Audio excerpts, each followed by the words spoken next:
Another one. Another one. Another one. Another one. Earlier, I spoke to Dr. Anthony Fauci about the new variant, and I began by asking what is so concerning about it. Well, it has a constellation of mutations, Lester, around that spike protein, which would be strongly indicative that this will be highly transmissible and might, in fact, escape some of the immune parameters, such as monoclonal antibodies and the convalescent serum and plasma when people recover, and likely even some protection from the antibodies that are induced by vaccination. So we're taking it very, very seriously. It's spreading really quite rapidly in South Africa, and then we're seeing cases popping up in countries around, particularly when there's been travel from South Africa or Southern African countries to other places like Israel and places like that.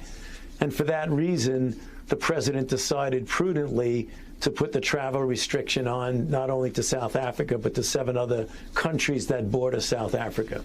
Is what you're seeing right now the kind that keeps you up at night?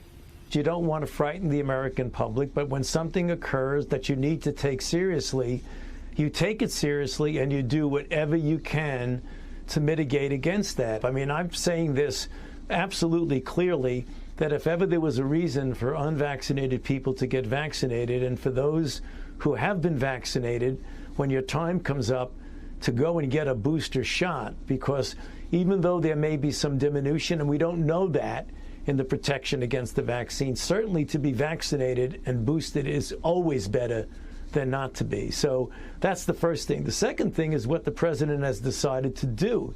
He's taking it very seriously, and that's the reason for the restrictions from travel from certain countries. You talk about the booster shots, then the renewed importance of booster shots. How much edge do they give you? The booster shots give you a very, very important edge. If you look at the level of these protective antibodies following the peak response after 2 doses, and compare the level following the peak response after the 3rd booster dose of an mRNA, it's multiple times higher after the 3rd shot of an mRNA. How long after this weekend would you expect to see the impact in terms of infection numbers of this holiday? Well, whenever you have a congregate situation where people travel, it's usually measured in a few weeks, 2 to 3 weeks or more. When you're talking about infection, it's about 2 weeks or so. When you're talking about if anybody gets severe disease, it's always lagging indicator of hospitalization and death.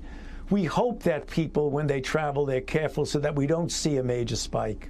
I don't want to put the words in your mouth, but are we at a dangerous turn right now in this pandemic with this new variant? Well, we have to be paying close attention and take it very seriously. I don't really want to go so far as to say we're at a dangerous turn. We don't have enough information, Lester, to make that determination. But what we can do is do everything we can to make sure we err on the side of safety. And that's the reason why you're seeing the travel restriction and the renewed emphasis on getting people vaccinated and boosted. Another one. Another one. Another one. Another one.